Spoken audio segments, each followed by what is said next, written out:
What defines a man? The tragedy he has lived? The war he wages against that tragedy? Or is it the one line he swears he will never cross in that war? And what if a hero's greatest enemy succeeds not in killing him, but in making him just like himself? What happens when a will thought to be unbreakable becomes the final verse of the most horrific joke? Hello, everyone, and welcome to Hero's Fate. In this episode, we will watch the final dance of the Dark Knight of Justice with the Clown Prince of Chaos, and how he lost his mind at the end of that dance. This is the story of how Batman lost his greatest battle and had to fire the last bullet into his own heart to save Gotham. That night was the night Gotham's fate was written. As the rain seeped from the rusty pipes of the ACE chemicals plant, Batman and the Joker were playing out the final act of their years-long war. This was the Joker's masterpiece. He had turned the city into a theater of anarchy, pushing Batman to his absolute physical and mental limits. Their fight was savage and brutal. They attacked each other with the fatigue and hatred of years. In the end, Batman was victorious. The Joker laid breathless on the edge of a chemical-filled vat with a broken body and an exhausted laugh. "You won, Batsy," the Joker laughed with a rasp, blood seeping from his mouth. "It's always you win. But you don't get tonight's joke." The Joker touched the bat symbol on Batman's chest with his finger. On his finger was an invisible, colorless liquid. "It's my new formula," he whispered. "It turns out just one bad day isn't enough. For a stubborn soul like you, something more was needed. This isn't a poison, Bats. It's a point of view."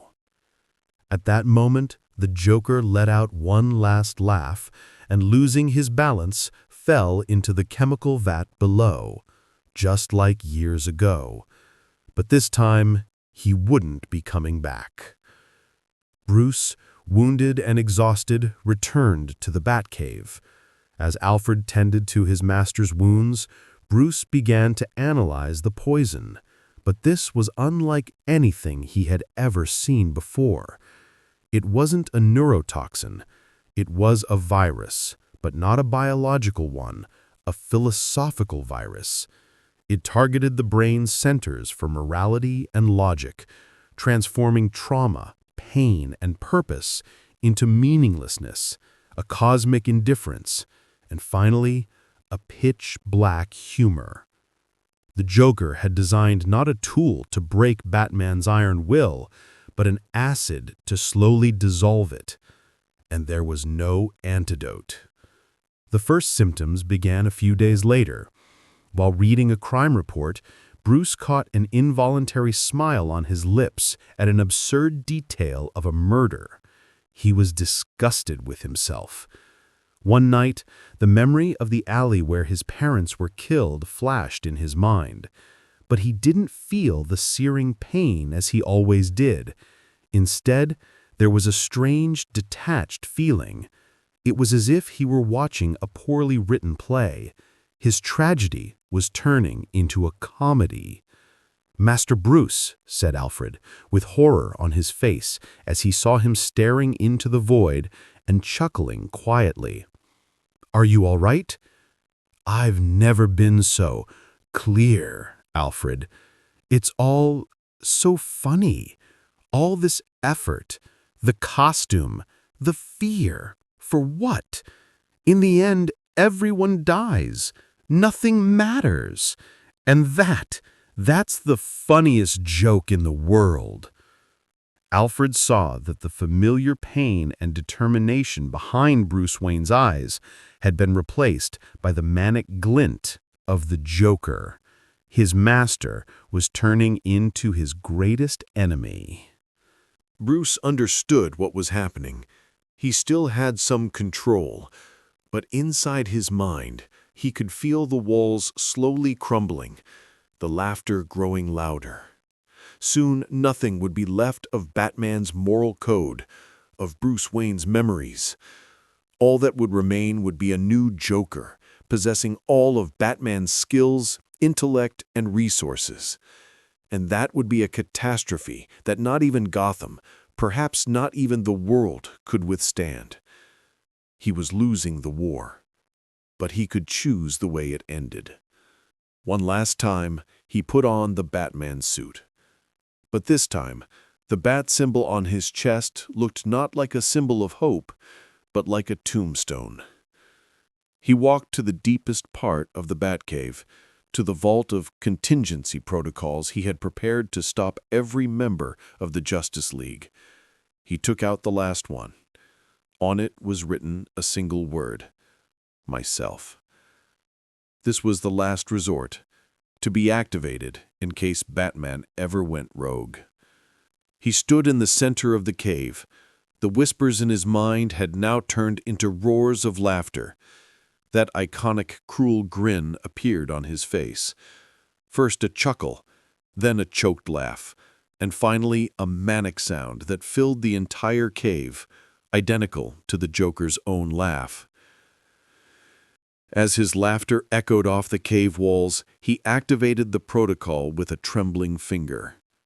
"The joke's over," he said to himself, as tears of both madness and a final moment of tragedy streamed from his eyes. Massive steel doors sealed all entrances and exits to the Batcave, locking him away forever. Then, from the ceiling, a fast-acting nerve gas with no antidote began to seep in. Bruce Wayne's last rational thought was that the symbol he created to save Gotham must also be his tomb. Outside, beneath Wayne Manor, Alfred collapsed to his knees and wept as he listened to the deep, tomb-like silence that replaced his master's final laugh. The Joker had finally won. He hadn't killed Batman. He had made him a part of his joke. And Batman's last heroic act was to ensure that the joke never got out of the cave. Batman's supposedly unbreakable will was finally shattered by a laugh. The Joker's final victory was not a death, but a transformation. The Dark Knight, to avoid becoming what he feared most, an agent of chaos, buried himself and his legacy in the heart of Gotham. Is the surest way to defeat a hero to kill him or to make him like you? And can one man's tragedy be another's comedy? Thank you for watching Hero's Fate. We look forward to reading your thoughts in the comments on this final act between justice and madness. Until we meet again for another legend's inevitable appointment with their destiny, farewell.